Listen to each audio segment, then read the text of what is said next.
Let's be honest, few words have carried as much weight, mystery, and fear as Antichrist. The moment people hear it, something inside tightens. It's a word that seems to echo with the sound of chaos, of darkness creeping into a world that's already struggling to stay afloat. Over the centuries, it's been twisted, exaggerated, turned into symbols, headlines, and even movie plots. But behind all the drama and confusion, there's still one simple, piercing question. What does Scripture really mean when it talks about the Antichrist? Most people picture a political figure, a master manipulator, rising to power in the shadows, leading nations astray. Others imagine a supernatural being, a demonic presence walking among men. But what if the reality is far more subtle and far closer than we think? The truth is, when we open the sacred text, we don't find a monster with horns, nor a charismatic dictator outlined in prophetic detail. What we find is something both unsettling and deeply human, a warning about deception, pride, and the quiet rebellion that can live inside the human heart. The Antichrist is not introduced as a mythical villain from a faraway future, but as a spirit, a force that moves through generations, shaping minds and twisting truths. And that's where the tension begins. Because if it's not just one person, if it's something that spreads like a thought, a belief, a system, then it's not out there somewhere. It's already here. Think about that. The Antichrist, as the text describes, is defined not only by what he denies, but by what he replaces. It's not merely opposition to God, it's imitation. It's the creation of something that looks almost holy, almost right, almost divine, but without the heart of truth. That's what makes it dangerous. Evil rarely shows up looking like evil. It comes disguised as light, reason, progress, even spirituality. It doesn't always destroy faith. Sometimes it redefines it. So when people obsess over identifying who the Antichrist is, maybe they're asking the wrong question. Maybe the real question is, what ideas, what systems, what voices in our world today carry that same essence? The subtle denial that displaces truth with imitation. This isn't about conspiracy theories or secret world orders. It's about something far more intimate, the battle for belief. Because the text was never warning us to watch a world leader. It was warning us to watch our hearts. That's the uncomfortable reality most people avoid. We love to point outward, to say there it is, that's evil, that's deception. But the greatest danger is the one that feels righteous while quietly separating us from truth. The Antichrist isn't just a symbol of rebellion. It's a mirror reflecting what happens when faith loses its center and pride takes its place. And maybe that's the hardest truth of all. The story of the Antichrist isn't about the end of the world. It's about the end of discernment, the moment when people stop recognizing the difference between what seems divine and what is. It's easier to imagine an enemy with a face, a name, a kingdom. But the warning wasn't about identifying a villain. It was about understanding deception. Because if deception is convincing, it will never look like rebellion. It will look like truth, polished, persuasive, and pleasing. That's the power of this mystery. The Antichrist doesn't always come to destroy faith. Sometimes he comes to redefine it. And that's where the Real story begins. There's something unsettling about how deception works. It doesn't knock on the door and announce itself. It seeps in, quietly, patiently, almost politely. And that's what makes it so effective. If evil showed up in its true form, most of us would run. But when it arrives wearing the language of love, wisdom, or progress, we lean in. We listen. We nod. And before we know it, something inside us shifts, not violently but gradually. That's the nature of the Antichrist spirit. It doesn't destroy truth in one blow. It replaces it one layer at a time. It takes what's sacred and repackages it in a way that feels more comfortable, more modern, more appealing to the ego. It whispers that maybe the old ways were too rigid, that faith should evolve, that truth should adapt to fit our desires instead of challenging them. And that's how it begins. You see it in culture, in the way spirituality becomes a trend, stripped of reverence and reshaped into self-help. You see it in religion, when leaders become celebrities, when the message turns into a brand, when humility is replaced with performance. You see it in everyday choices, when people start seeking comfort instead of conviction, applause instead of alignment. It's a slow erosion. Not a storm that destroys the foundation, but a constant drizzle that weakens it from within. And what makes it truly dangerous is that it feels good. It feels freeing, empowering, enlightened. The Antichrist doesn't come to scare, he comes to seduce. Think about it. We live in an age where everything is about the self, self-expression, self-love, self-discovery. But in the process, we've started to worship the self. The idea of surrender feels foreign. Dependence sounds like weakness. Submission is seen as outdated. That's not coincidence. That's culture shaped by the same whisper that first said, "You can be like God." It's not that these ideas are all wrong, they're just misplaced. The problem isn't that people want fulfillment, it's that they're looking for it without transformation. The Antichrist spirit thrives in that space, where people chase meaning without accountability, power without surrender, knowledge without humility. And maybe that's why it's so invisible, because it doesn't come as a rejection of faith, but as a reinterpretation of it. It offers the language of spirituality without the cost of obedience. It offers the illusion of freedom, while quietly tightening the chains of pride. You can feel it when truth becomes uncomfortable, when we start editing it to make it more digestible, when conviction feels offensive and compromise feels compassionate. That's how deception operates, not by removing truth but by diluting it. And maybe that's why so many don't recognize it.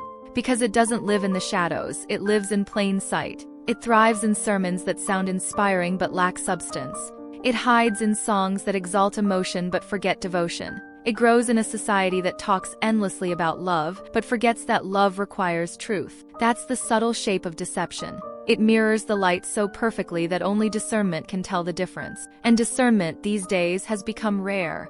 It's easier to follow what feels right than to question what is right. Easier to follow a voice that says you deserve than one that says you must die to yourself. And that's exactly how the spirit of the Antichrist operates, not through rebellion that shocks, but through redefinition that soothes. The text warned that many would be deceived, not because they lacked faith, but because they preferred comfort to confrontation. Because deep down, the human heart longs for a version of truth that doesn't hurt. But truth that doesn't hurt rarely heals. And that's the quiet brilliance of deception. It doesn't demand your hatred of God. It just asks for your indifference. It doesn't need to destroy your belief. It only needs to make it lukewarm. Because a lukewarm faith is no threat to darkness. The Antichrist spirit doesn't come to erase religion. It comes to hollow it out from the inside until only the shell remains. Until people still say the right words, still attend the right places, still sing the right songs, but the fire is gone and they don't even notice. And when that happens, when people stop noticing the absence of fire, that's when deception has done its work. Because the greatest lie is not the one that denies the truth. It's the one that imitates it. There's a reason the Antichrist isn't described as a monster but as a leader. Not a destroyer, at least not at first. A savior. Someone who appears to have answers when the world is tired of confusion. Someone who speaks peace when people are exhausted by chaos. Someone who carries charisma that feels divine, but whose foundation is built on illusion. History has shown this pattern over and over. Humanity has always craved someone to follow. Someone who promises clarity, safety, and belonging. When people are afraid, they don't seek truth, they seek comfort. And comfort, when offered with enough conviction, can make lies look holy. That's how the spirit of the Antichrist operates. Not by forcing submission, but by earning admiration. It doesn't rule by fear, it rules by fascination. It doesn't shout, it mesmerizes. It becomes whatever people want it to be. The visionary, the reformer, the unifier, the enlightened one. And that's what makes it so effective. Because deception always looks like an answer before it reveals itself as a threat. If you look closely, you'll notice something. Every generation faces a hunger for light, but when that hunger is detached from discernment, it becomes dangerous. People start chasing whoever can explain the chaos, whoever can promise stability, whoever seems to make sense of the madness. But clarity without truth is just control disguised as revelation. The spirit of the Antichrist thrives in instability because instability creates dependence. It's not just political, it's spiritual. It speaks into the cracks of society, division, fear, confusion, and promises healing while deepening the wound. It doesn't remove the tension. It manages it, feeding both sides until both need it to survive. It's not hard to imagine how this works. Charisma replaces integrity. Image replaces authenticity. Influence replaces wisdom. The leader who seems too good to be true often is, but by the time people realize, they're already invested. That's the terrifying beauty of false light. It shines brighter than the real thing for a while. It's more dazzling, more appealing, more immediate. But it burns out fast, and it leaves a darkness that feels heavier than before. There's also another layer to this, the personal one, because the spirit of deception doesn't only aim to influence governments or movements. It aims to shape the individual heart. It wants each of us to build small versions of that same kingdom within ourselves, where image rules over integrity and performance over truth. Think about how often people curate who they are for approval. how they shape their words, their faith, their persona, not to be authentic but to be accepted. That's not just insecurity, it's the same spiritual mechanism. The desire to be seen as light rather than to actually live in it. And the Antichrist spirit feeds that perfectly. It tells you to build your own truth, to trust only your own voice, to become your own guide. It turns self-awareness into self-worship. It convinces you that you don't need alignment, only authenticity. But authenticity without surrender quickly becomes arrogance. That's why so many fall for it. Because it doesn't sound like rebellion. It sounds like empowerment. It's the same language, just reversed in meaning. The goal isn't to make you deny truth outright. It's to make you so confident in your own version of it that you never question it again. It's power disguised as purpose, influence disguised as calling, light disguised as revelation. And when that mask is worn long enough, people start mistaking charisma for character. They start thinking that passion equals purity, that eloquence equals truth, that success equals blessing. But when a leader or a movement becomes too perfect, too untouchable, too adored, something sacred has already been replaced. That's the moment when worship quietly shifts, not upward but outward. And that's how the Antichrist works, not by demanding devotion but by redirecting it. It doesn't destroy belief, it hijacks it. It keeps the vocabulary of faith but empties it of its essence. So people keep saying the right words but their meaning has changed. Power, after all, is never the problem. It's what happens when power stops serving truth and starts serving itself. That's when the light becomes a mirage, bright enough to guide but not real enough to save. And that's the tragedy of false light. By the time people realize it's not real, they've already followed it too far into the desert. There's a subtle shift happening in the world today, not loud enough to shock, but deep enough to shape. It's the transformation of faith into something marketable, manageable, and measurable. What once was a journey of surrender has slowly turned into a platform of visibility. People don't only want to be faithful anymore, they want to be seen being faithful. That's where the spirit of the Antichrist thrives, not in open rebellion against God, but in the quiet distortion of devotion. It doesn't tell you to stop believing, it tells you to believe differently, to turn your connection with the divine into a show, something that looks holy but is hollow underneath. Think about how easy it's become to confuse expression with experience. A prayer can sound powerful without being honest. A message can move people without being true. A life can look spiritual without being surrendered. And in a world that rewards performance, sincerity often gets lost in translation. The enemy doesn't need to destroy faith to weaken it. He only needs to dilute it, to replace depth with drama, consistency with emotion, reverence with routine. When people start chasing the feeling of faith more than the transformation it brings, they start living from moment to moment instead of from truth to truth. It's a quiet kind of corruption, one that feels spiritual because it still uses the right language. People still talk about peace, purpose, calling, and destiny, but the focus has shifted.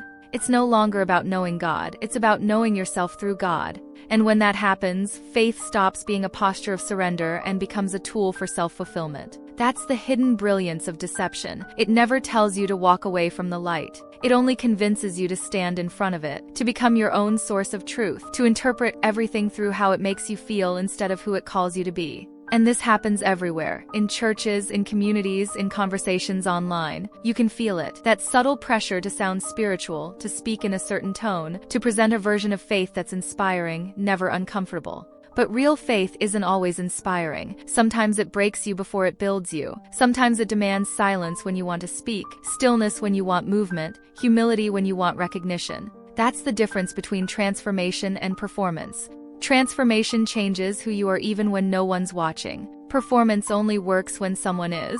The Antichrist's influence doesn't need to remove God from the center. It just needs to replace him with a mirror. As long as you're focused on how spiritual you look, how good you sound, how much impact you have, you won't notice that the connection has quietly shifted. You'll still feel close to God, but what you'll really be close to is the idea of yourself as someone who knows him. And that's the danger, because that version of faith is still emotional, still moving, still inspiring. But it's hollow. It's a performance that feeds the ego rather than frees the soul. And when ego becomes part of worship, you can feel the warmth of the light, but miss its source entirely. You can see this reflected in how people treat faith like a brand, how worship becomes a style, how devotion becomes content, how truth becomes opinion. Every message gets edited to be palatable. Every conviction gets softened so it doesn't offend. Every expression of truth gets replaced with something that sounds nicer, safer, more acceptable. But truth doesn't need to be dressed up to be powerful. It's not fragile. It's not a performance. And when we start performing faith instead of living it, we open the door for something else to occupy the stage. That's what the spirit of deception wants. Not your denial, but your distraction. If it can make you busy proving your belief, it can keep you from actually living it. And over time, the stage becomes sacred, the applause becomes affirmation, and the performance becomes the purpose. The hardest part is that it all looks good. It all feels right.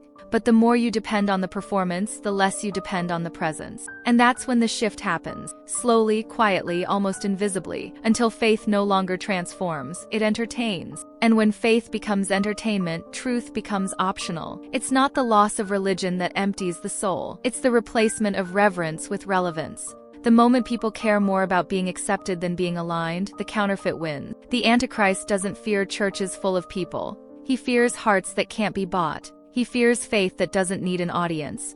Because that kind of faith can't be imitated, and it can't be controlled. There's a moment that comes quietly in every generation, when truth stops being a foundation and becomes an opinion. You can feel it happening today. People still talk about their truth, their journey, their light. But deep down, something essential has shifted. Truth has become negotiable. And when that happens, deception doesn't need to fight. It just needs to wait. That's how the Antichrist works, not through chaos, but through clarity that feels too comfortable. He doesn't convince people to reject truth outright. He convinces them that truth is flexible, that it can adapt, evolve, and bend to emotion. And once that seed is planted, everything begins to blur. You start hearing phrases like, "God wouldn't want me to feel bad," or "If it feels right, it must be right." The emotional compass replaces the moral one. Conviction gets rebranded as judgment. And suddenly, what used to be sacred becomes situational. It's subtle because it sounds compassionate. It looks tolerant, progressive, enlightened. But beneath that softness lies the oldest trick in existence. Did God really say that? The same whisper that began in the garden still echoes through the minds of millions today. Only now it comes wrapped in language that feels empowering. People start confusing peace with permission. They think that if something doesn't cause internal conflict, it must be aligned with God. But the truth is, peace without truth is just sedation, a calmness that numbs instead of heals. And that's exactly what deception offers. A version of truth that asks for nothing, challenges nothing, and changes nothing. It's terrifying how easy it is to get used to that. How easy it becomes to ignore the quiet discomfort that says something's off. You might still pray, still read, still serve, but deep inside your discernment dulls. You stop asking hard questions because the easy answers sound so comforting. That's when the confusion becomes complete. Not because people don't believe in truth anymore, but because they believe everything can be truth. That's the world's new religion, one where nothing is wrong, only misunderstood. And it feels safe because it removes the discomfort of conviction. But conviction isn't cruelty. It's direction. It's the inner voice that cuts through noise and calls you back to alignment. When that voice grows faint, everything starts looking holy, even what's hollow.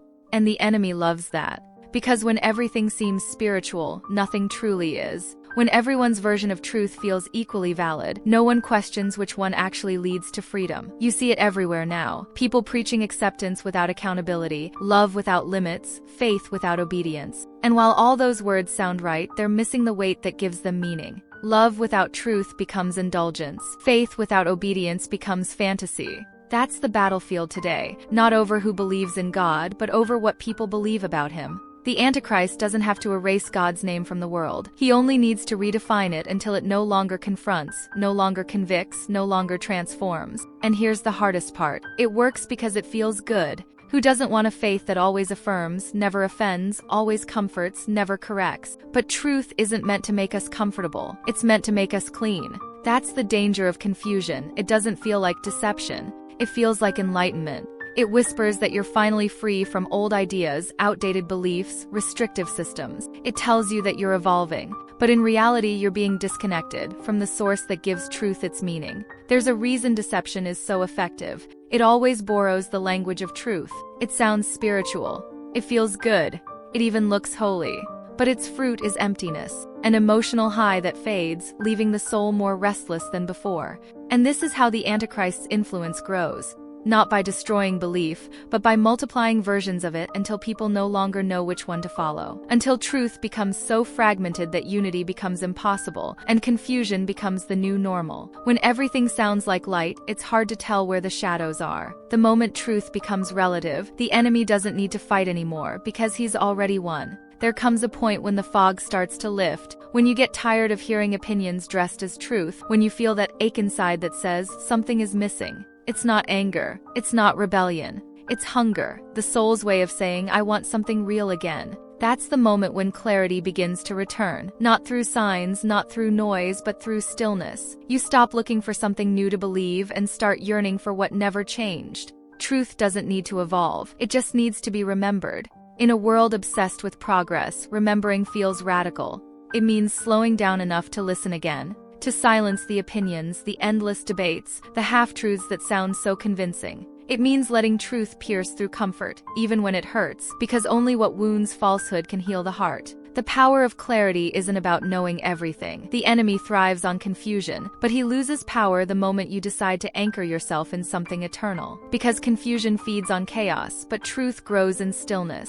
And that's what returning to God really means, not just going back to church, not just reading more or doing more. It's a turning of the heart, a moment when you stop treating faith like a feeling and start living it as a foundation. When you decide that peace isn't the absence of struggle, but the presence of direction. You see, the Antichrist's greatest weapon is imitation. He offers everything God offers, light, love, freedom, but without surrender. And clarity begins the moment you realize the difference. Real love costs something. Real faith requires change. Real truth doesn't flatter, it transforms. That's why the return of clarity starts quietly, often painfully. It's when you begin to recognize what you let in. The habits, the voices, the distractions that diluted your discernment. You start to see how subtle the drift was, how easy it was to mistake noise for depth, emotion for conviction, appearance for substance.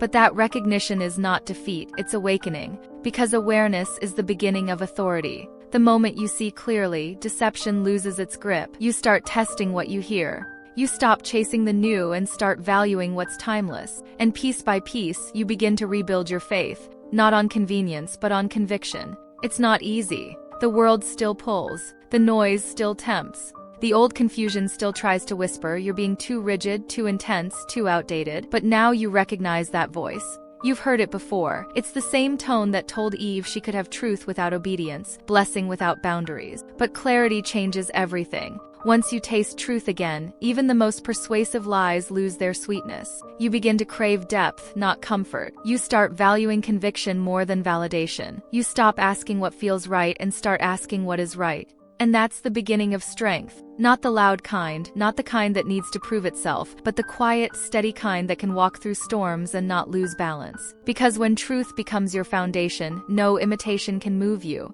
That's the power the Antichrist fears most, a believer who sees clearly. Because clarity exposes everything: manipulation, distortion, deception. It reveals how much of this world is designed to keep people distracted, addicted, divided. And it reminds you of something the enemy always wants you to forget. He has limits. He can imitate light, but he can't create it. He can mimic truth, but he can't sustain it. And once you return to clarity, you begin to see that. The fear fades, the anxiety fades, and in its place grows an unshakable peace. Not because the world got quieter, but because you did. You remember that truth doesn't need to scream to be real. It just needs to stand. And the moment you choose to stand with it, even when the crowd moves the other way, you reclaim the freedom that deception tried to take. That's where all of this leads. To that still, steady place inside you where truth becomes more than a belief. It becomes your breath. You stop asking when the end will come, who the Antichrist will be, how darkness will unfold. You stop fearing the future and start preparing your heart. Because in the end, deception only wins when people stop seeing. But once clarity returns, darkness has nowhere left to hide. And maybe that's what this whole story has been about. Not predicting who the Antichrist is, but remembering who you are when the world forgets what truth means.